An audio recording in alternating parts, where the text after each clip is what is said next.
par une nuit pluvieuse, le milliardaire Jean découvre une fillette de 6 ans, transie et blessée, derrière un conteneur abandonné, murmurant une supplication de pitié. La pluie tombait en fil d'argent, traçant les vitres lisses du restaurant où le rire des riches résonnait. À l'intérieur, les serveurs distribuaient du champagne. Dehors, la nuit était froide et solitaire. Jean sortit des marches de marbre, son manteau cobalt reflétant la lumière de la rue. Son monde était parfaitement en ordre, chaque affaire signée, chaque immeuble poli, jusqu'à ce qu'il entende un léger bruissement, un son trop doux pour appartenir à une ruelle. Il s'arrêta près de la benne à ordures derrière son restaurant de luxe, où l'odeur de la truffe et de la pluie se mêlait à celle de la pourriture. Puis, le son revint, une toux minuscule et sèche, comme l'air raclant une gorge qui avait oublié la chaleur. Jean fronça les sourcils et s'approcha. La pluie frappait fort ses épaules. Derrière la benne, un mouvement, petit, tremblant, quelque chose enveloppé de plastique et de papier journal. Pendant une seconde, il pensa à un chat errant, mais un murmure le fit frissonner. « Ne dis rien à maman. » La voix était à peine audible, un souffle menaçant. Il s'accroupit, et ce qu'il vit le glaça. Une petite fille, 6 ans tout au plus, les cheveux emmêlés de saleté, la peau pâle sous le clignotement du néon. Ses mains serraient un sac en plastique déchiré comme une couverture. Ses yeux, d'un bleu impossible, le regardaient, non pas avec espoir, mais avec défense. Jean ne bougea pas. Le milliardaire qui négociait des milliards faisait maintenant face à quelque chose que son argent n'avait jamais préparé, une peur qui suppliait de rester invisible. Le tonnerre éclata au-dessus de leur tête, couvrant le son de ses frissons. Et Jean, pour la première fois depuis des années, murmura quelque chose à lui-même. Pas un ordre commercial, pas une directive, mais une prière. Jean s'agenouilla lentement, la pluie glissant de ses cheveux et dégoulinant sur le trottoir froid. La fille ne tressaillit pas. Elle se contenta de fixer, les yeux grands et vides, comme si la vie l'avait déjà convaincu que rien de bon ne se rapprochait. Il tendit la main. « Je ne vais pas te faire de mal, ma puce. » Pas de réponse. Seul le sac en plastique dans sa main crépita alors qu'elle le serrait plus fort contre sa poitrine. À l'intérieur, il vit un sandwich à moitié mangé, un bras de poupée cassé et une photographie si trempée que les visages s'étaient fondus en fantômes incolores. « Quel est ton nom ?» Elle hésita. Ses lèvres tremblèrent avant qu'un son n'apparaisse. « S'agit. » Le nom le frappa plus fort qu'il ne s'y attendait. Court, fragile, comme une étincelle sous la pluie. « Depuis combien de temps es-tu ici ?» demanda-t-il, la voix basse. Elle baissa les yeux. « Depuis que maman a dit que je coûtais trop cher. » Jean déglutit. Derrière eux, le trafic sifflait, des vies avançant, aveugla la minuscule silhouette recroquevillée à côté des ordures. Il retira son pardessus et le drapa sur ses épaules. Elle se figea puis murmura, « Tu auras des ennuis. » Elle n'aime pas que les gens m'aident. « Qui ?» demanda-t-il, mais S'agit ne fit que regarder au-delà de lui, les yeux lointains vers la bouche noire de l'allée où les ombres semblaient observer. Son estomac gargouilla faiblement. Jean le sentit plus qu'il ne l'entendit. Il se leva, offrant sa main à nouveau, plus fermement cette fois. « Viens avec moi, S'agit. Juste pour ce soir. Tu as besoin de manger. » Pour la première fois, ses minuscules doigts se tendirent, tremblants, incertains, et se posèrent dans sa paume. Alors qu'il marchait vers la lumière de la rue, elle regarda une fois vers la benne. « Maman a dit que l'obscurité me protège, » murmura-t-elle. Jean ne répondit pas, mais à l'intérieur, quelque chose d'ancien, quelque chose d'humain se fissura. Ils marchèrent en silence dans la rue détrempée. Les lumières de la ville scintillaient sur les flaques comme du verre brisé, mais les pas de S'agit étaient petits, inégaux, ses pieds nus claquant sur le trottoir avec des sons doux et humides. Le pardessus de Jean pendait sur elle comme une couverture d'un autre monde, bleu cobalt contre la bruine grise. Les manches engloutissaient ses bras, mais elle serrait le tissu près d'elle, respirant la légère odeur de savon et de cologne. À l'intérieur du restaurant ouvert toute la nuit, la chaleur les frappa comme une vague. La vapeur montait des tasses de café et l'odeur des œufs frits remplissait l'air. Les gens regardaient, un homme en costume à $1000 avec une petite fille trempée dans ses bras. La serveuse s'approcha avec précaution. « Table pour 2. » Jean hocha la tête, « Et quelque chose de chaud pour elle, s'il vous plaît. » S'agit se glissa dans la banquette, se recroquevillant dans le coin. Quand la serveuse plaça un bol de soupe devant elle, elle se figea. Ses mains tremblaient. Jean la regarda se pencher et murmurer à la cuillère, « Merci ». Puis elle tressaillit comme si elle s'attendait à ce que quelqu'un la lui arrache. Il baissa la voix. « Tu n'as pas besoin de demander la permission pour manger ici, Saji. » Elle cligna des yeux, la confusion obscurcissant ses yeux bleus. « Maman a dit que je ne mange que si je le gagne. » La poitrine de Jean se serra. Il poussa doucement le bol plus près. « Ce soir, tu l'as gagné en survivant. » Pendant un instant, seul le cliquetis de sa cuillère remplit le silence. La fille mangea vite, comme si chaque bouchée pouvait lui être volée. Dehors, le tonnerre roula à nouveau. Jean la regarda, cette minuscule étrangère dans son manteau, et réalisa quelque chose qu'il n'avait pas ressenti depuis des années. La responsabilité. Pas celle liée aux affaires. Celle qui vous empêche de dormir la nuit, de peur de perdre ce qui est déjà brisé. Jean porta Saji par l'entrée latérale du Rose, son restaurant phare. Le sol de marbre brillait sous la lumière dorée du lustre, un contraste saisissant avec la fille dégoulinante dans ses bras. Le maître d'hôtel, un grand homme en noir, se figea à mi-chemin. « Monsieur Rowe, tout va bien ?» Jean passa devant lui. « Elle a besoin de chaleur, de serviettes, de quelque chose à manger. » Les portes de la cuisine s'ouvrirent, déversant chaleur, ail et tension. Le personnel regarda. Chef, serveur, plongeur, tous les yeux rivés sur la minuscule silhouette enveloppée dans le manteau de Jean. « Elle traîne dans le coin », marmonna l'un des serveurs. « Cet enfant reste près d'ébène tous les soirs. Je pensais qu'elle cherchait sa mère. » Saji remua au mot maman, se recroquevillant plus profondément dans le manteau. La sous-chef, une femme au visage bienveillant, s'avança avec une serviette. « Je l'ai vue la semaine dernière », murmura-t-elle. Elle a essayé de manger dans la poubelle. Elle a dit que sa mère lui avait dit que les restes étaient des cadeaux des riches. La main de Jean se serra autour de la chaise.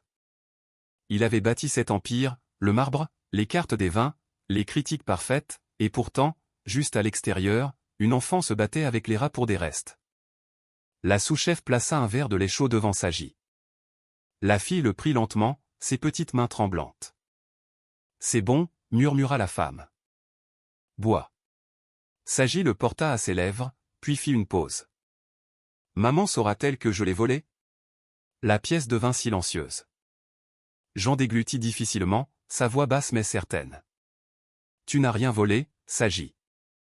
Tu es mon invité. » Ses yeux rencontrèrent les siens, fatigués, incertains, puis s'adoucirent juste un instant. Pour la première fois, elle but le lait. Et dans ce mouvement fragile, sous la lumière du lustre et la vapeur de la cuisine, quelque chose d'invisible changea. Jean Rowe, l'homme qui nourrissait une ville, réalisa qu'il n'avait jamais vraiment nourri une âme. La vapeur montait du bol de soupe. Le cliquetis des couverts s'estompa alors que le restaurant se vidait pour la nuit. Jean resta à table, regardant Saji osciller entre les bouchées et l'épuisement. Ses paupières tombaient, ses cils humides de pluie et de larmes. Quand elle essaya de soulever sa cuillère à nouveau, la manche de son manteau trop grand glissa. C'est là qu'il le vit. Une marque de brûlure. Profonde, ancienne, une spirale sombre gravée dans la peau douce de son avant-bras. La forme n'était pas aléatoire. Elle était délibérée, cruelle, presque rituelle. J'entendis la main instinctivement, mais elle retira son bras avec un halètement. « Ne fais pas ça », murmura-t-elle. « Je veux juste voir. » Ses petits doigts agrippèrent le bord de la table. Le petit ami de maman l'a fait. Il a dit que les mauvais rêves ne pouvaient pas me trouver si j'étais marqué. Les mots étaient stables, trop stables pour une enfant. Jean se figea. Une chaleur amère se répandit dans sa poitrine. Une colère si silencieuse qu'elle en était froide. Il se pencha plus près, baissant la voix. « Et où est ta maman maintenant ?» Les yeux de Saji s'écarquillèrent vers la fenêtre. La pluie dehors reflétait son visage comme un fantôme en mouvement. « Elle est partie. Elle a dit qu'elle reviendrait quand j'aurais appris à bien me comporter. » Ses lèvres tremblèrent. Puis elle murmura quelque chose qu'il entendit à peine. « Elle ne le fait jamais. » Jean se rassit, sentant le poids de son silence pressé contre ses côtes. Une enfant croyant qu'elle méritait la douleur. Il connaissait ce regard. Il l'avait porté lui-même autrefois dans une maison où l'argent ne pouvait arrêter la cruauté. Il fouilla dans sa poche, en sortit une serviette et essuya doucement la soupe de son menton. Elle ne se recula pas cette fois. « À partir de maintenant, dit-il doucement. Personne ne te fera de mal. Plus jamais. » Sagi leva les yeux, cherchant son visage comme pour tester la vérité dans ses yeux. « Promis, demanda-t-elle. Jean hocha la tête une fois. « Promis. » Et pour la première fois cette nuit-là, elle ferma les yeux. Non pas par peur, mais par l'étrange chaleur de croire que quelqu'un le pensait. 1 heure plus tard, le restaurant était vide. La ville avait de nouveau sombré sous la pluie, ses lumières reflétaient sur la vitre comme de l'or maculé. Sagi était recroquevillée dans une couverture près du feu, trop petite pour le fauteuil en cuir qu'elle occupait. Jean se tenait près de la fenêtre, le téléphone pressé contre son oreille. Oui, officier, elle a 6 ans, peut-être 7. Je l'ai trouvée derrière la benne à ordures devant le Rose. Il fit une pause, jetant un coup d'œil à la petite silhouette près du feu. Non, elle n'est pas gravement blessée, juste effrayée. Une voix ténue à l'autre bout crépita à travers le grésillement. Si elle respire et ne saigne pas, ce n'est pas une urgence, monsieur. La protection de l'enfance est fermée pour la nuit. Quelqu'un vérifiera le matin. La mâchoire de Jean se serra. C'est une enfant seule. Vous me dites d'attendre jusqu'au matin. Monsieur, il est tard. Le système est saturé. Essayez de la faire se reposer. Clic. La ligne se coupa. Il baissa lentement le téléphone, fixant l'écran noir. Le son de la pluie remplit à nouveau le silence. Le genre de son qui faisait oublier aux gens que des choses existaient au-delà de leurs propres fenêtres. Derrière lui, Sagi remua. Ils viennent me chercher ? Il se retourna. La lumière du feu peignait son visage d'or et d'ombre vacillant. Non, dit-il doucement. Ils ne viennent pas. Elle hocha la tête comme si elle le savait déjà. Ils ne viennent jamais. Ces mots le frappèrent plus fort que tout ce qu'il avait entendu de l'année. Dans chaque salle de conseil, chaque négociation, il avait gagné en restant détaché. Mais ici, dans cette faible lueur, le détachement semblait cruel. Il s'approcha, s'agenouillant à côté d'elle. « Tu peux rester ce soir. » Juste ce soir, dit-il avec précaution, comme s'il se convainquait lui-même. Ses yeux s'écarquillèrent. Dans un lit ? Il sourit faiblement. Oui, un vrai lit. Sagi hésita avant de murmurer, « Je ne prends pas beaucoup de place. » Quelque chose en lui se brisa, silencieusement, irréversiblement. J'entendis la main et plaça une couverture pliée sur ses épaules, prenant soin de ne pas toucher sa peau. « Tu es en sécurité ici. » Elle le fixa un long moment, de la manière dont les personnes perdues regardent quelque chose en quoi elles veulent croire, mais n'osent pas. Puis elle murmura le mot pour lequel il n'était pas prêt. « Merci, papa. » Jean se figea, la gorge serrée. Mais il ne la corrigea pas. Au lieu de cela, il se leva, marcha jusqu'à la fenêtre et regarda la pluie noyer la ville. Pour la première fois depuis des années, il réalisa ce que cela signifiait vraiment d'être responsable d'un autre battement de cœur. L'ascenseur ronronna doucement en montant au 45e étage. Jean porta Sagi enveloppé dans son manteau, sa tête reposant sur son épaule. À travers les parois vitrées de son pentouse, la skyline de Seattle brillait comme une promesse à laquelle il avait autrefois cru, un monde d'acier, de lumière et d'ordre. Mais ce soir, ce monde semblait dénué de sens. Il la déposa doucement sur le canapé près de la chaleur vacillante d'une cheminée numérique. Les lumières automatisées s'éteignirent d'elles-mêmes, douces, dorées, coûteuses. Il lui versa une tasse de lait chaud et la laissa sur la table basse, incertaine si elle se réveillerait affamée ou terrifiée. Il monta, desserra sa cravate, mais le sommeil ne vint pas. Son reflet dans le miroir le regardait, le milliardaire qui possédait la moitié de la skyline, mais ne pouvait faire taire le son d'une enfant respirant irrégulièrement dans la pièce voisine. Puis le cri, aigu, rauque. « Arrête. S'il te plaît, ne me verrouille plus. » Jean dévala les escaliers. Sagi se débattait sous la couverture, des larmes coulant sur son visage, donnant des coups de pied à des mains invisibles. Le verre de lait s'était brisé sur le tapis. Elle haletait, les yeux grands ouverts, toujours piégée dans le cauchemar qui la tenait. Jean s'accroupit à côté d'elle, sa voix prudente, basse et régulière. s'agit, et, c'est moi. Tu es en sécurité. Tu es ici, pas là-bas. Elle cligna rapidement des yeux, désorientée.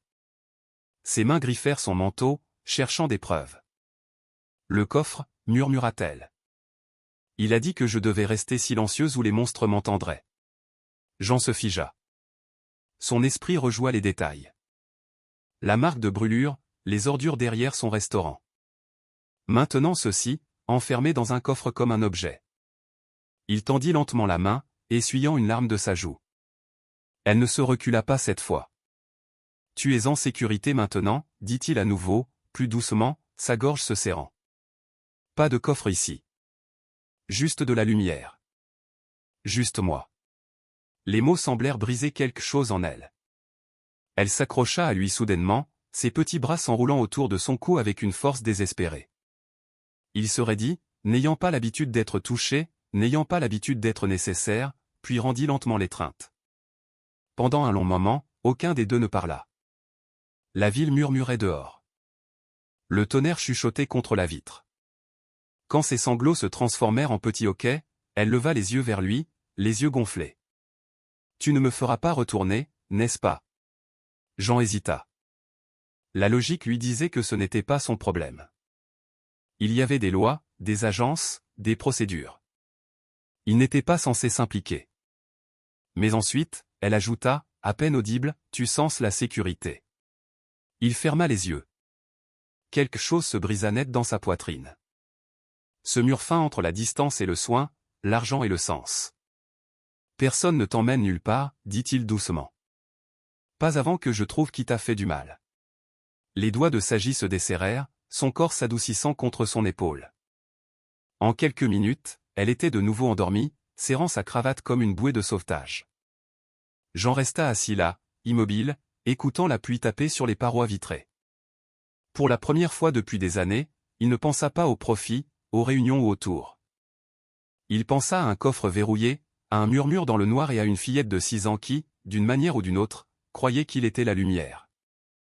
Et dans ce silence, il fit un vœu silencieux, un vœu qui le traînerait dans une guerre bien plus sombre qu'il ne l'avait imaginé. Il les trouverait. Il brûlerait les ténèbres jusqu'au sol. Le matin saigna dans la skyline comme une pâle fumée. Jean n'avait pas dormi. Il se tenait près de la fenêtre en verre, son café intact, regardant le soleil se lever sur le détroit. Derrière lui, le léger bruissement des couvertures, Sagi, toujours endormi sur le canapé, recroquevillé en un nœud protecteur. Sa petite main tenait toujours sa cravate de soie. Il la fixa longuement avant de se détourner et de prendre son téléphone. « Riley, j'ai besoin que tu viennes tôt, dit-il. » Sa voix était basse, fatiguée, mais assez perçante pour couper toute hésitation. Riley Evans, son assistante personnelle, arriva dans l'heure, la trentaine, efficace avec la loyauté prudente de quelqu'un qui avait vu le monde derrière le calme de Jean. Elle jeta un coup d'œil à l'enfant endormi, puis à lui. « Vous ne faites pas souvent de visite à domicile, dit-elle doucement. Jean ignora le commentaire. « J'ai besoin que vous fassiez une recherche, dit-il. Non, Sagi Carter, 6 ans. Je veux tout, adresse familiale, dossiers médicaux, école, tout ce que vous pouvez trouver. » Riley ouvrit son ordinateur portable sur le comptoir de la cuisine, ses doigts volant sur les touches. Le son du clavier remplit le pantouf silencieux. Les minutes passèrent, puis elle fronça les sourcils. C'est étrange. Jean se retourna. Qu'est-ce que c'est? Elle est répertoriée dans un rapport de personnes disparues d'il y a 2 mois, mais il est marqué comme clos. Pas de lieu de découverte, pas de suivi, juste une note qui dit affaire retirée par le tuteur. Il s'approcha. Retiré? Riley hocha la tête. Ce n'est pas tout. Les fichiers sont cryptés. Ils sont étiquetés sous un code d'accès restreint. Habilitation élevée, pas habilitation policière. Entreprise. Les yeux de Jean se plissèrent. Entreprise. Oui, dit-elle, baissant la voix. Quelque chose lié à Steel Holdings. Le nom le frappa comme de l'eau glacée. Veronica Steel, sa partenaire commerciale, le visage du charme et du contrôle, la femme qui avait transformé ses projets immobiliers en gros titres. Il fixa l'écran, le nom clignotant à côté du dossier de l'enfant. Pourquoi le rapport d'une fille disparue serait-il lié à l'une de mes filiales? Riley hésita. À moins que quelqu'un n'ait utilisé votre réseau pour la cacher. Le silence tomba, lourd. Du canapé, une voix douce le brisa. Tu es en colère? Sagi s'était réveillé. Ses cheveux étaient emmêlés, sa voix petite mais claire. Maman a dit que les gens riches se fâchent quand ils trouvent des choses cassées. Jean s'agenouilla à côté d'elle. Tu n'es pas cassé, dit-il. Elle inclina la tête. Alors pourquoi est-ce que je me sens comme tel? Il ne répondit pas. Il ne le pouvait pas. Au lieu de cela, il se tourna vers Riley. Efface ton historique de recherche. Envoie-moi le fichier en privé. Personne d'autre ne le voit. Pas un mot à personne. Riley hésita. Jean, ce genre de choses, ce n'est pas aléatoire. Si Véronica est impliquée. Je m'en occuperai, l'interrompit-il, la voix coupante mais calme. Envoie-le, c'est tout. Quand elle partit, la pièce retomba dans le silence. Le ronronnement de la ville revint comme un grésillement. Jean s'assit à côté de Sagi, qui traçait tranquillement les lignes de sa paume avec son petit doigt. Tu as des cicatrices, murmura-t-elle. Il sourit faiblement. Toi aussi. Elle leva les yeux vers lui et, pendant une brève seconde, il y eut une lueur de confiance, fragile mais vivante. Dehors, la skyline scintillait sous le soleil du matin, cachant la corruption au grand jour. Le téléphone de Jean vibra une fois. Le message de Riley, fichier envoyé. Sois prudent. Ce n'est pas juste une enfant disparue. C'est une dissimulation.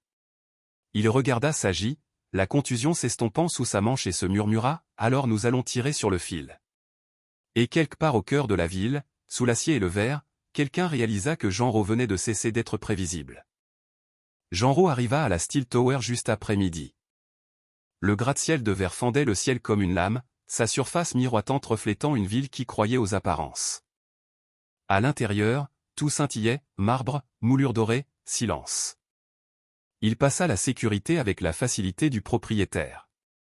Son visage seul ouvrait les portes. Pourtant, en entrant dans le bureau pantouse de Véronica Steele, un frisson le traversa que nul luxe ne pouvait dissimuler. Elle l'attendait près de la fenêtre, lui tournant le dos, encadrée par la lumière du soleil. Véronica était l'élégance personnifiée, robe de satin noir, cheveux blonds épinglés comme une armure, un bracelet de diamants qui brillait comme des menottes faites pour des reines. Jean, dit-elle, sa voix douce comme du vin versé. Tu as l'air d'avoir vu un fantôme. Il ne s'assit pas. J'ai trouvé une enfant derrière mon restaurant la nuit dernière. Véronica se retourna lentement, les lèvres courbées. Tu as l'air d'un bon samaritain. Dois-je applaudir? Elle avait une brûlure sur le bras, continua-t-il. Elle a dit que sa mère l'avait vendue pour de l'argent. J'ai demandé à Riley de vérifier. Le dossier était crypté, lié à l'une de nos sociétés écrans sous Steel Holdings. Le sourire faiblit légèrement. Jean, dit-elle doucement, s'approchant. Tu ne devrais pas fouiller dans des choses que tu ne comprends pas. Il la fixa. Tu es en train de me dire que nous faisons partie de quelque chose qui cache des enfants disparus. Je te dis, corrigea-t-elle, le contournant comme de la fumée, que le monde est plus sale que ta conscience ne peut le supporter. Il y a des arrangements. Des gens qui paient pour le silence. Tu construis des tours, d'autres construisent des ombres. Nous jouons tous nos rôles. La mâchoire de Jean se serra. Tu savais. Son regard rencontra le sien, inébranlable. Bien sûr que je savais. Tu penses que des millions circulent sans qu'il y ait du sang derrière? Tu penses que ces fondations reposent sur la moralité? Il fit un pas de plus. Alors tu savais pour Sagi Carter. Véronica expira lentement, le parfum de son parfum aigu et froid. Cette petite, elle était une responsabilité. Certains hommes aiment acheter ce qui ne devrait pas être vendu. Je m'assure juste que cela ne touche pas notre nom. Les mots frappèrent comme une gifle. Il essaya de rester calme, mais sa voix se brisa sous la contrainte. Elle a 6 ans, Véronica. 6 ans. Et pourtant, répondit-elle, tu l'as sauvée. N'est-ce pas suffisant? Son ton s'adoucit, calculé. Ne jette pas ton empire pour une enfant qui n'était jamais destinée à survivre dans notre monde. tu lui donnes une nuit de chaleur, et tu penses être son sauveur. Tu te noieras dans son obscurité avant même de savoir ce que c'est. Il se détourna, les mains tremblantes. À travers les parois vitrées, la ville scintillait. Une mer de tours bâtie sur des os. Qui sont-ils? Demanda-t-il doucement. Les gens derrière tout ça? Elle sourit à nouveau. Trop lisse, trop éclatante. Tu ne veux pas savoir. Je t'ai gardé propre toutes ces années. Ne me fais pas regretter ça. Jean s'approcha, baissant la voix. Si tu la touches encore une fois. Elle rit, doucement mais venimeusement. La toucher, ô Jean. Tu l'as déjà rendue précieuse. Les médias adorent les histoires de sauvetage. Et toi, le milliardaire qui a sauvé une fille perdue, tu brilleras une semaine, peut-être deux. Puis elle disparaîtra à nouveau, et personne ne s'en souciera. Il serra les poings. Je ferai en sorte qu'il s'en soucie. Ses yeux s'assombrirent. Alors tu te feras des ennemis que tu ne peux pas te permettre. Le silence pulsait entre eux. Quelque part en dessous, une sonnette d'ascenseur tinta, un son trop propre pour la saleté qui flottait dans l'air. Finalement, Véronica parla à nouveau, la voix plus basse, plus froide. Rentre chez toi, Jean. Donne la fille à quelqu'un qui gère ces choses discrètement. Je te préviens, arrête avant qu'il ne te fasse t'arrêter. Il étudia son visage, le léger tremblement de sa mâchoire qui trahissait la peur.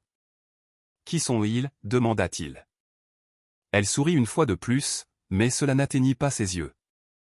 Les mêmes personnes qui ont bâti ta fortune. Il se tourna vers la porte, la décision déjà prise. En partant, Véronica l'appela presque gentiment. Tu ne peux pas la sauver, Jean. Certains enfants sont nés pour disparaître. Il s'arrêta mais ne regarda pas en arrière. Alors je disparaîtrai avec elle avant de laisser cela arriver. Les portes se refermèrent derrière lui. Pendant un long moment, Véronica fixa la skyline, son reflet planant à côté des flèches de verre de la ville. Puis elle décrocha son téléphone et murmura, « Il sait. Occupe-toi de ça. » Dehors, le moteur de la voiture de Jean rugit, le début d'une course-poursuite qu'aucun des deux ne pouvait arrêter. Le trajet de retour à son Pentouse parut plus long que d'habitude. La pluie striait le pare-brise de veines argentées. Les pensées de Jean tourbillonnaient avec chaque phrase prononcée par Véronica. Tu ne peux pas la sauver, Jean. Certains enfants sont nés pour disparaître. Il appuya plus fort sur l'accélérateur. Il ne croyait pas au destin. Mais ce soir, il croyait au danger. Quand il sortit de l'ascenseur au 45e étage, quelque chose n'allait pas. L'air était trop calme. Sa porte intelligente, habituellement scellée par un verrou rétinien, était entr'ouverte, une fine fente d'obscurité visible à l'intérieur. La poitrine de Jean se serra. S'agit? Pas de réponse. Seulement le ronronnement de la pluie derrière les parois vitrées. Il poussa la porte. Les lumières du Pentouse s'allumèrent automatiquement, révélant un chaos qui n'avait pas sa place ici. Un vase brisé sur le sol. Le canapé renversé. La couverture dans laquelle elle avait dormi était déchirée. Un petit coin était pris sous le pied d'une chaise comme si elle l'avait saisi en étant emportée. Le cœur de Jean battait à tout rompre dans ses oreilles. Il balaya la pièce du regard comme un soldat, silencieux, concentré. Sa main se porta instinctivement vers le tiroir à côté du bar où il gardait un petit pistolet. Mais ce qui l'arrêta net, ce n'était pas le désordre. C'était le miroir. Écrit dessus au rouge à lèvres rouge foncé, les mots « Rends ce qui ne t'appartient pas ». La couleur du rouge à lèvres, cramoisi, la marque de Véronica. La mâchoire de Jean se serra jusqu'à en faire mal. Il entra dans la cuisine, le verre de lait brisé de la nuit précédente, des empreintes de pas sur le carrelage, des petites et des plus lourdes à côté. La lumière de la ville projetait des reflets bleus sur le sol de marbre comme des contusions. Il trouva un cheveu blond pris dans la charnière de la porte. Celui de S'agit. Il appela Riley immédiatement. Elle est partie. Comment ça, partie? Quelqu'un l'a prise. Ils ont laissé un message. Une pause sur la ligne. Puis, Jean. N'appelle pas la police. Si Véronica est liée à ça, la moitié du département est corrompue, tu la perdras avant le lever du soleil. La voix de Jean se durcit. Alors je la trouverai moi-même. Il raccrocha et alla à son bureau. L'ordinateur s'alluma instantanément. Flux de sécurité hors ligne. Tous les disques effacés. Le hacker avait été professionnel, mais pas parfait. Une légère trace de journal clignota dans le coin, un point d'accès au redaté de son propre réseau. Le signal avait été redirigé via un quartier d'entrepôt près des docks, une propriété autrefois détenue par Style Logistique. Les yeux de Jean se plissèrent. Il zooma sur les coordonnées. Puis le léger bruit de sa porte grinçant derrière lui. Il se retourna, son arme levée. Seule l'ombre des rideaux se balançait au vent. Mais autre chose attira son attention. Un petit objet sur le sol. Sa chaussure tachée de boue. La même petite basket qu'elle portait lorsqu'il l'avait trouvée derrière la benne. Il s'accroupit, la soulevant avec précaution, son poids plus lourd que l'or. Un frisson lui parcourut l'échine. Il pouvait presque entendre sa voix à nouveau. « Tu sens la sécurité. » Jean se leva. La pluie dehors s'intensifia, martelant la vitre comme des applaudissements du ciel. Il rangea le pistolet et attrapa son manteau, le même cobalt qu'il avait drapé autour d'elle cette nuit-là. Cette fois, il ressemblait à une armure. Il se dirigea vers la porte, mais s'arrêta à nouveau devant le miroir, les mots le fixant sous la lumière crue. « Rends ce qui ne t'appartient pas. » Il fixa son reflet, la mâchoire serrée. L'homme qui le regardait n'était plus celui qui construisait des tours. Il était celui qui les détruirait. Il tendit la main, étalant le message au rouge à lèvres de sa main nue jusqu'à ce qu'il ne soit plus que des traînées rouges. Puis il murmura à la pièce vide. « Tu as pris quelque chose qui ne t'a jamais appartenu. » Les portes de l'ascenseur se refermèrent derrière lui avec un sifflement métallique. En bas, la ville s'étendait dans l'ombre et la pluie. Quelque part dans cette obscurité, une fillette de 6 ans pleurait en silence, attendant le seul homme qui avait promis qu'elle ne serait plus jamais blessée. Et Genrot, calme, composé, immaculé Genrot, était sur le point de briser toutes les règles du pouvoir pour la ramener chez elle. La tempête avait redoublé d'intensité lorsque Jean atteignit les rues. Le vent déchirait son manteau. La pluie frappait son visage comme des épingles. Il ne la sentait pas. Ses yeux étaient rivés sur les coordonnées clignotant sur le tableau de bord de sa voiture, le dernier signal du flux de sécurité effacé. Quai 37, docks industriels. Il accéléra le moteur de son Aston Martin noir, les pneus sifflant sur l'asphalte inondé. L'éclat de la ville s'estompa derrière lui. Chaque lampadaire s'étira en traînées d'or.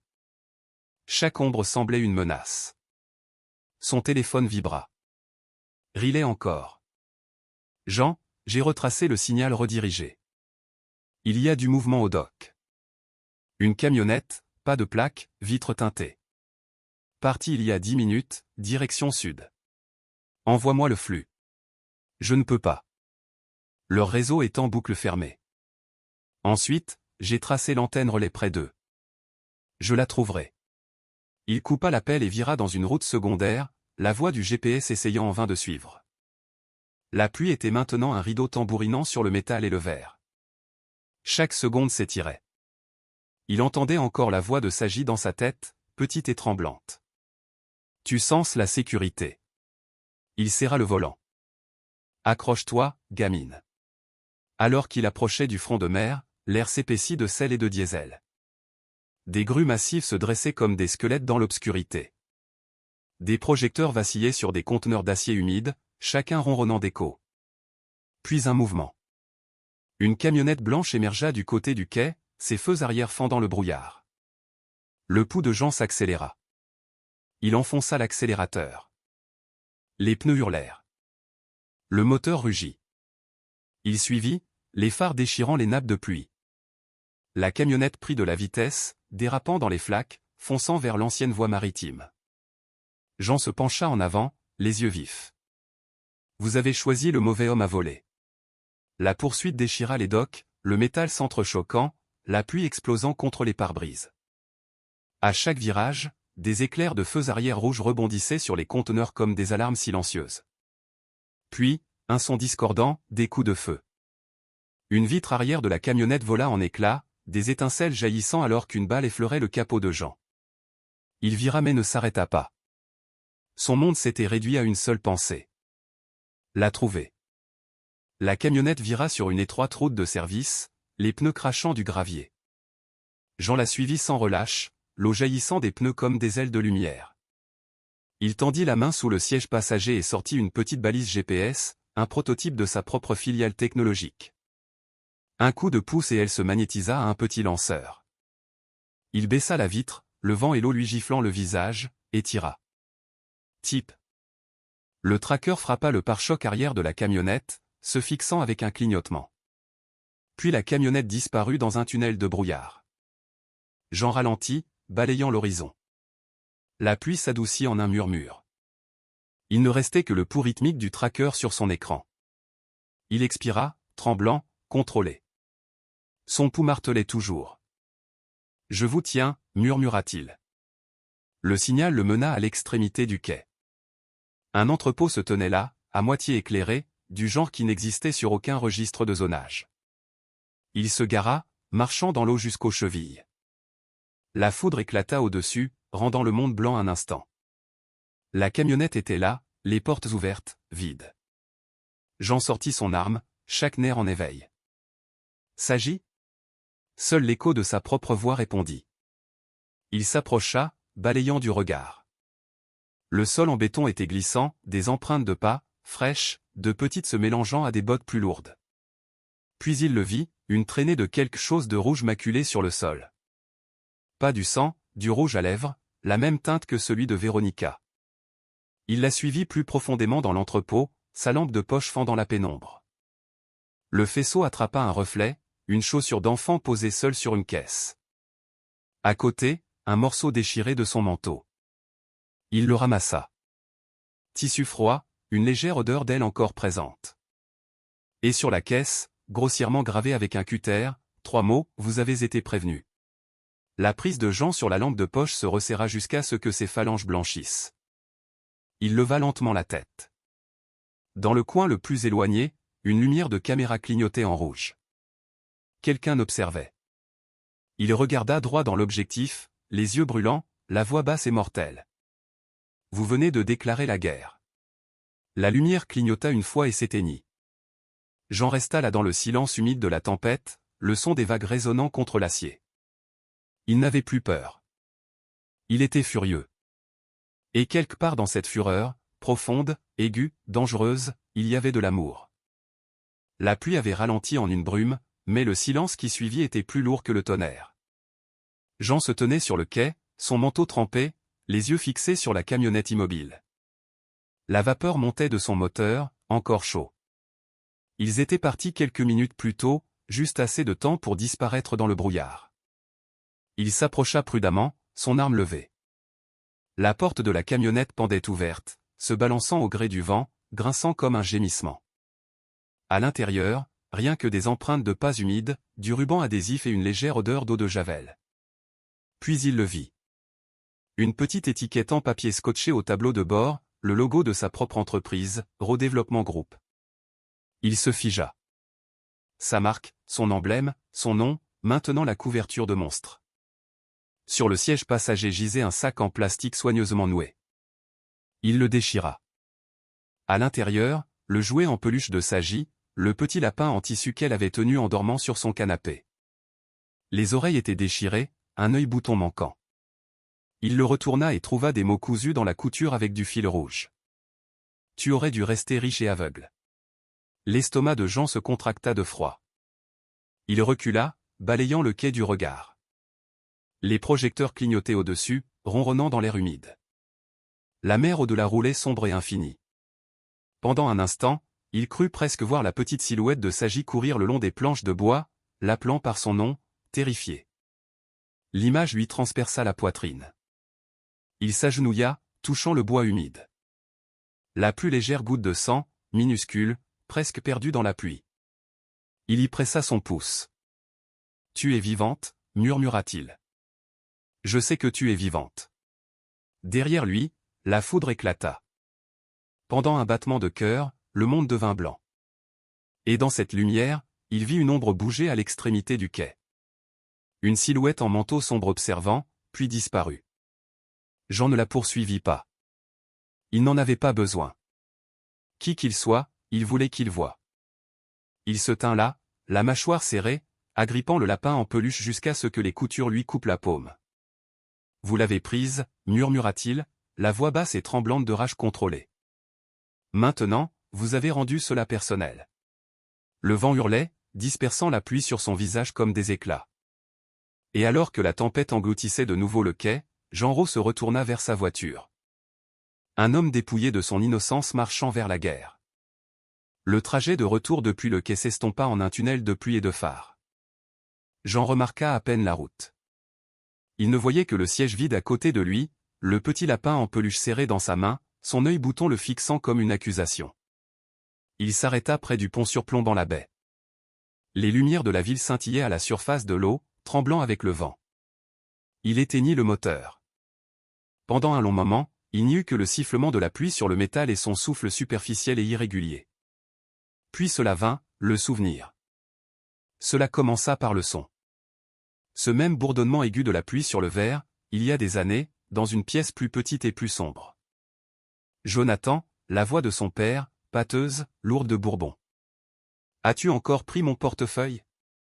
Un garçon de 9 ans assis sur le bord de son lit, serrant un bulletin scolaire, la seule preuve qu'il avait essayé, qu'il valait quelque chose. Il ne répondit pas. Le silence était plus sûr.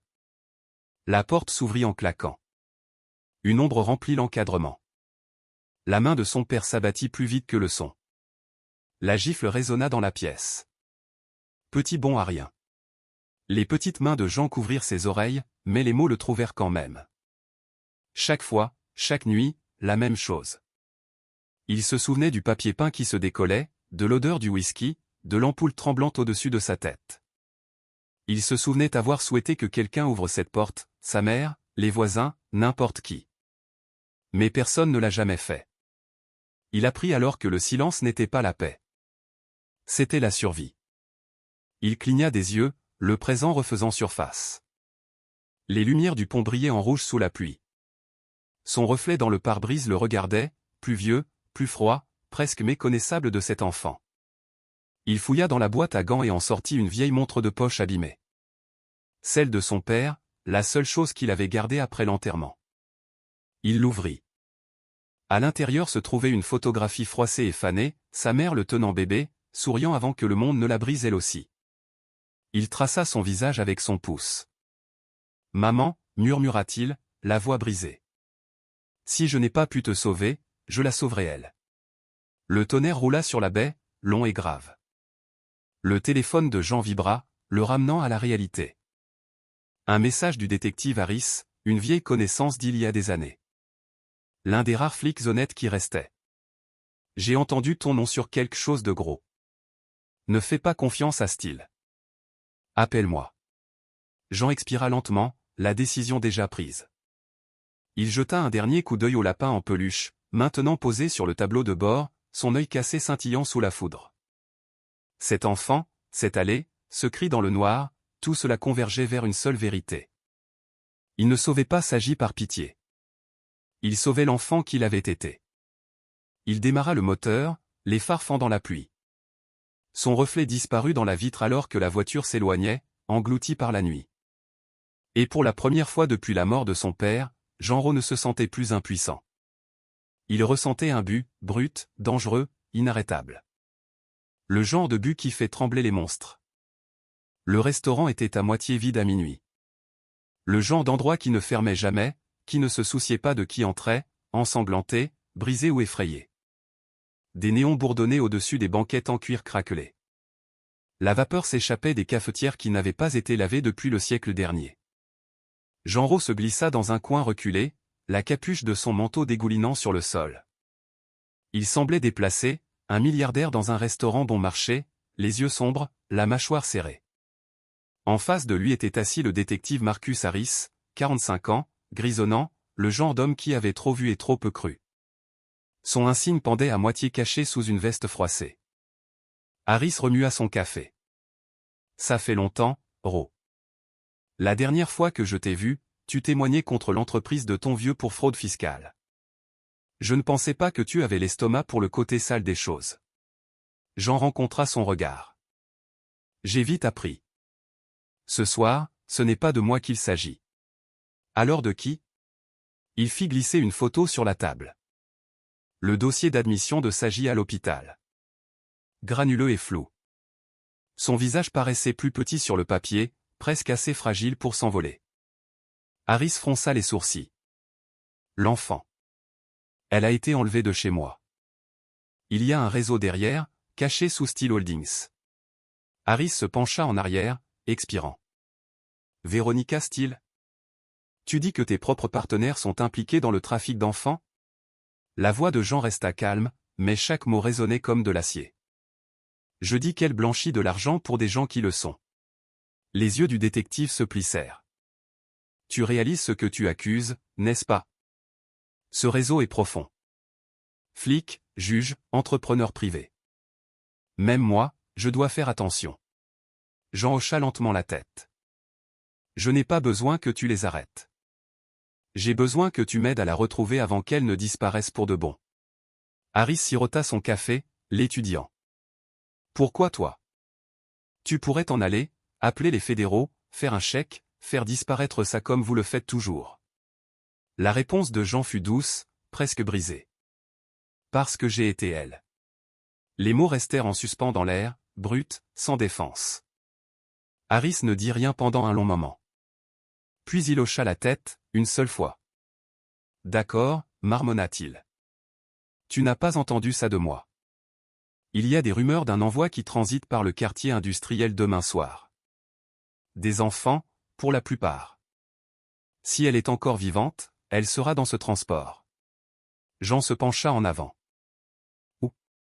Harris griffonna une adresse sur une serviette, quai 9, entrepôt 42, et la fit glisser. C'est hors registre. Tu y vas, tu es seul. Jean mit la serviette dans sa poche. C'est tout ce dont j'ai besoin. Le détective soupira. Tu vas dans un hachoir à viande, Ro. Ce ne sont pas des actionnaires.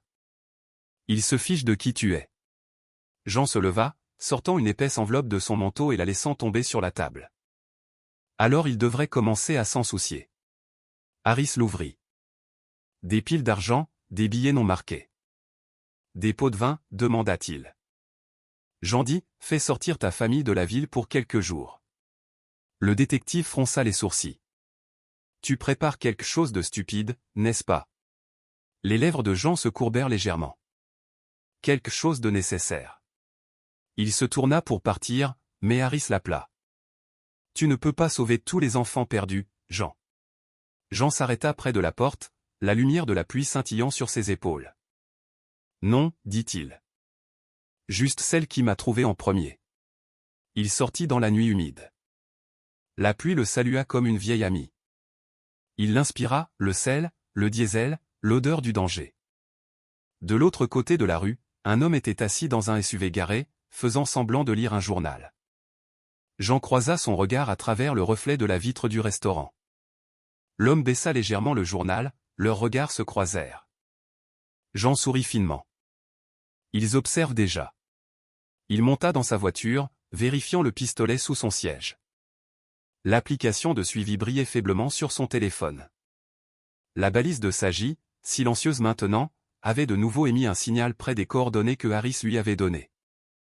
Il démarra le moteur. Le néon de la ville saigna sur le pare-brise alors qu'il se murmura, « Accroche-toi, Saji. J'arrive. » Derrière lui, les lumières du restaurant vacillaient, un panneau perdant de la puissance alors que le détective Harris regardait à travers la vitre embuée par la pluie, murmurant une prière qu'il n'avait pas prononcée depuis des années, car il savait qu'au moment où Jean Ro était entré dans cette tempête, quelque chose d'irréversible avait commencé. La chasse n'était plus une question de justice. C'était une question de rédemption. La nuit était épaisse de brouillard et de sel. Les dogs dormaient sous un ciel meurtri. Les seuls sons étaient le grondement sourd de la marée et le cliquetis rythmique des chaînes métalliques se balançant au vent. Jean se gara à 2 pâtés de maison de l'entrepôt 42. Le bâtiment se dressait comme un monolithe noir au bord de la baie, les fenêtres barricadées, les lumières tamisées, un seul camion tournant au ralenti près de la rampe de chargement. Il vérifia une fois de plus son pistolet. Puis la petite oreillette que le détective Harris lui avait donnée.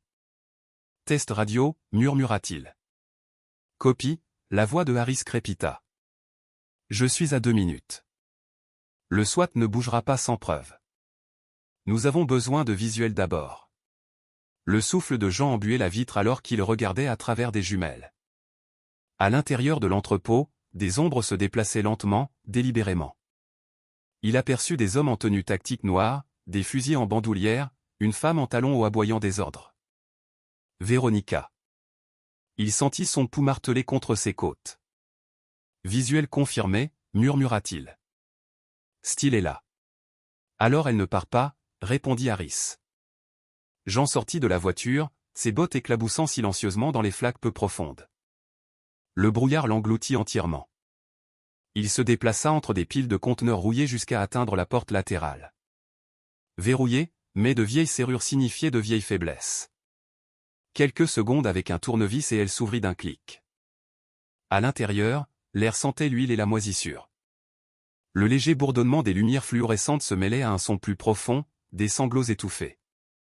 Il se figea. Le son venait de derrière un mur de caisse. Il s'approcha, son pistolet levé, et jeta un coup d'œil par un étroit interstice.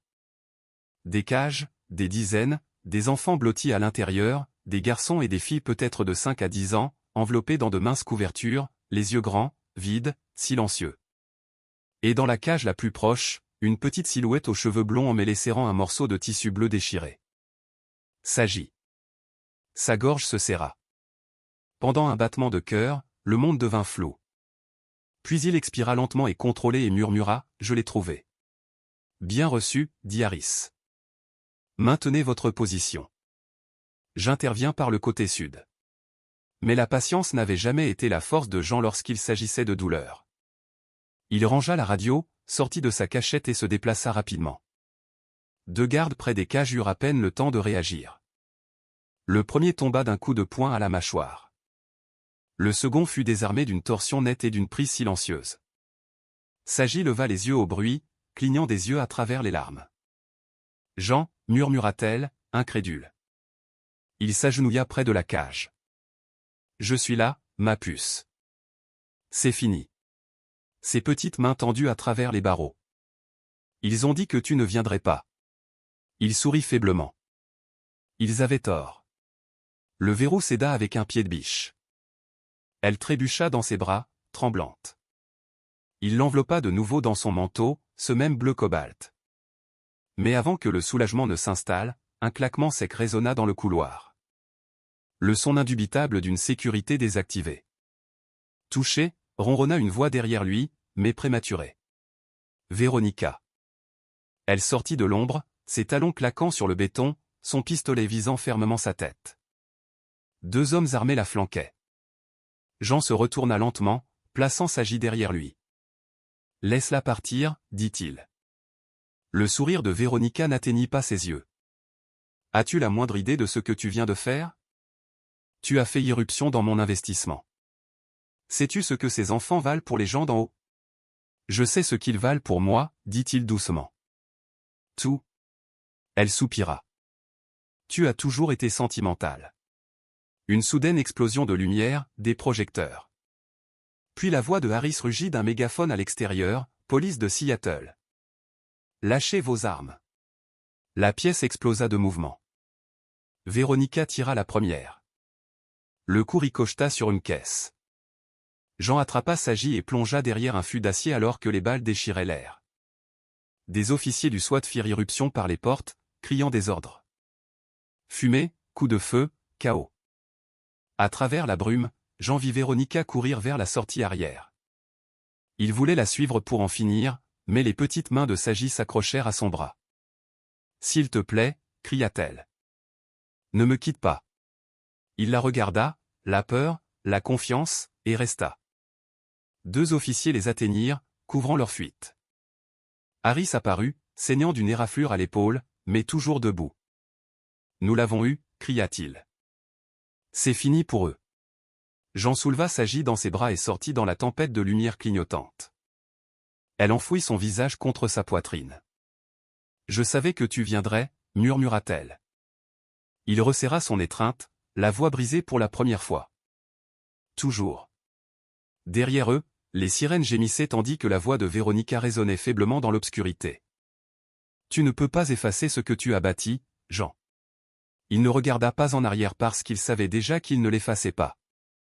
Il le brûlait. Les lumières clignotantes du raid peignaient encore la nuit en rouge et bleu. Les sirènes s'estompaient tandis que les officiers conduisaient les enfants vers les ambulances, leurs minces crises englouties par la tempête. Jean se tenait à côté de Harris, son manteau trempé, les bras croisés, regardant les ambulanciers envelopper Saji dans une couverture. Elle était vivante, respirait, en sécurité. Pour la première fois, le soulagement commença à s'installer. Puis une voix derrière lui. Douce, contrôlée, empoisonnée. Tu penses vraiment l'avoir sauvée? Véronica. Elle se tenait menottée, flanquée de 2 officiers, les cheveux ébouriffés par la pluie, mais les yeux brûlants de triomphe. Jean se retourna lentement. C'est fini. Elle sourit, doucement, cruellement. Fini, mon cher Jean, tu as financé cela. Chaque entrepôt, chaque voie de transport, il porte le sceau de ta compagnie. Ton argent a construit les cages. Les mots frappèrent comme des coups de feu. Il se figea. Tu mens. Est-ce que je mens, murmura-t-elle. Vérifie tes propres registres. Chaque compte écran, chaque trust offshore, tout a été filtré par Steel Holdings sous ta signature. Harris fronça les sourcils, sortant son téléphone pour vérifier les dossiers déjà en cours de téléchargement vers le QG. Son visage s'assombrit. Elle ne bluffe pas, Jean. Véronica se pencha plus près, la pluie traçant des lignes argentées sur sa joue. Tu ne l'as pas sauvée. Tu t'es juste fait le méchant de ton propre empire. Jean la fixa. La femme qui avait bâti sa fortune était maintenant en train de la détruire avec une seule vérité. Elle sourit à nouveau, presque tendrement. Tu voulais construire quelque chose de durable, Jean. Félicitations. Tu l'as fait. Les officiers l'entraînèrent. Jean resta immobile. Le bruit de la tempête engloutissant tout. Dans l'ambulance, Saji tendit la main par la porte ouverte, appelant doucement « Jean ». Il la regarda, puis ses mains tremblantes, les mains qui avaient inconsciemment payé sa douleur. Et pour la première fois, il ne put répondre. La tempête n'était pas finie. Elle avait juste changé de forme. Les sirènes hurlaient toujours à travers les docks tandis que les officiers déplaçaient les enfants, mais quelque chose dans l'air changea, plus froid, plus aigu. Jean se tenait près de l'ambulance, la pluie dégoulinant de ses cheveux. Harris se disputait avec un sergent lorsque le premier coup de feu retentit. Crac! Une balle déchira la nuit. Un officier tomba. Le chaos éclata. Sniper, cria quelqu'un. Jean attrapa Saji, la tirant derrière le véhicule. Le verre se brisa. Des étincelles pleuvent d'un projecteur cassé. De l'autre côté du parking, une porte de fourgon claqua. Véronica, toujours menottée, mais armée d'une manière ou d'une autre. Son rouge à lèvres maculé, ses yeux fous de fureur. « Tu penses que je te laisserai t'attribuer le mérite de ce sauvetage ?» cria-t-elle par-dessus le tonnerre. « Tu as construit le cauchemar, Jean. Tu le finis avec moi. » Elle leva l'arme. Harris riposta d'un coup de feu. La balle ricocha, frappant un baril de gaz. L'explosion secoua le quai. Le feu rugit, peignant la pluie en orange et or. Jean se baissa, protégeant Saji alors que des débris pleuvaient autour d'eux. Harris cria « Sortez-la d'ici !» Mais Jean ne courut pas. Il se retourna, ses yeux fixés sur Véronica à travers la fumée. Elle tituba vers le bord du quai, glissant sur le bois mouillé, le pistolet toujours à la main. « On ne peut pas laver le sang avec la culpabilité » cria-t-elle, la voix brisée. Jean avança lentement. « Non, mais je peux l'empêcher de se répandre. » La foudre éclata, un éclair aveuglant, puis un plouf. Véronica glissa, disparaissant dans l'eau sombre en dessous. Le pistolet glissa sur le quai, s'arrêtant aux pieds de Jean. Il ne le ramassa pas. Il resta là, la poitrine haletante, la pluie se mêlant aux larmes qu'il refusait de laisser tomber. C'était fini. Ou du moins, le pensait-il. Le monde sentait l'antiseptique et la pluie. Jean était assis dans le couloir de l'hôpital, son manteau encore humide, ses mains encore tremblantes. Le chaos de la nuit résonnait faiblement dans sa tête. Coup de feu, cri, le plouf de Véronica disparaissant sous les vagues. Il fixait le sol, les yeux vides, comme s'il avait peur de cligner. Chaque partie de lui faisait mal, non pas à cause des blessures, mais à cause du poids de savoir à quel point il avait failli la perdre. La porte s'ouvrit doucement. Une infirmière sortit. « Elle est réveillée, dit-elle, elle vous demande. » Jean se leva, chaque pas vers la chambre plus lent que le précédent. À l'intérieur, les lumières étaient douces. Des machines ronronnaient. Sagi était petite sous les draps blancs, une contusion sur sa joue s'estompant en jaune pâle. Ses cheveux étaient propres maintenant, emmêlés sur l'oreiller comme la lumière du soleil. Quand elle le vit, ses lèvres se courbèrent faiblement. « Tu es revenu. » Il se figea un battement de cœur. Cette même phrase qu'elle avait murmurée une fois dans l'allée, froide et terrifiée. Maintenant, elle était calme. « Je te l'ai dit, dit-il doucement, s'approchant. Toujours. Elle tendit la main vers la sienne, ses petits doigts se glissant dans sa paume, fragile mais stable. Tu as eu les méchants? Jean hésita. La plupart. Ses yeux cherchèrent son visage, et la dame? Il expira lentement. Elle est partie. Le silence remplit la pièce un instant, doux comme un souffle. Sagi sourit faiblement. Alors on peut rentrer à la maison. Le mot maison le frappa plus fort que n'importe quelle balle. Il ne savait plus ce que maison signifiait, mais en la regardant, il réalisa qu'il pouvait peut-être en construire une à partir de rien. Il lui brossa doucement les cheveux, la voix brisée. Oui, ma puce. On peut rentrer à la maison. Dehors, à travers la fenêtre, l'aube se glissait sur la ville, une lumière trop douce pour un monde si cruel, mais juste assez pour recommencer. 3 mois plus tard, la salle d'audience débordait de caméras. Des flashs éclairaient les murs de marbre. Les journalistes murmuraient des noms comme des armes, scandale hostile, argent du sang. Jean était assis à la table de la défense dans un costume gris, sans cravate, les yeux calmes. Son empire s'était effondré, la moitié de son conseil d'administration parti, les actifs gelés. Les investisseurs fuyaient. Pourtant, il semblait plus léger, comme dépouillé d'illusions. De l'autre côté de l'allée, la chaise vide de Véronica attendait. Son corps n'avait jamais été retrouvé. Le juge appela son nom. « Monsieur Rowe, vous êtes ici aujourd'hui non pas comme suspect mais comme témoin de crimes financés par votre propre corporation. Souhaitez-vous parler ?» Jean se leva. La salle d'audience se tut.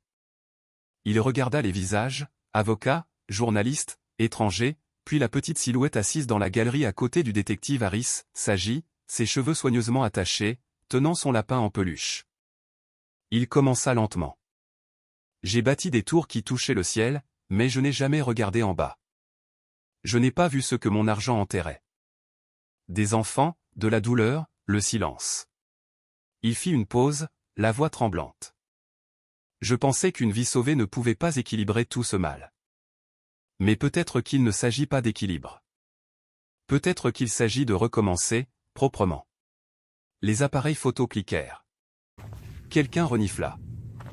Même le stylo du juge cessa de bouger. Les yeux de Jean trouvèrent ceux de Sagi. Le monde l'a brisé. Et d'une manière ou d'une autre, c'est elle qui m'a appris à tenir debout. Il descendit, ignorant les journalistes qui criaient son nom. Dehors, la presse grouillait.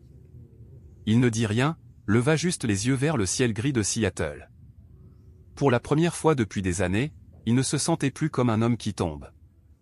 Il se sentait comme un homme qui atterrit enfin. Le palais de justice était calme cette fois. Pas de caméra, pas de foule, juste des murmures de paperasse et une petite fille balançant ses jambes sur un banc en bois.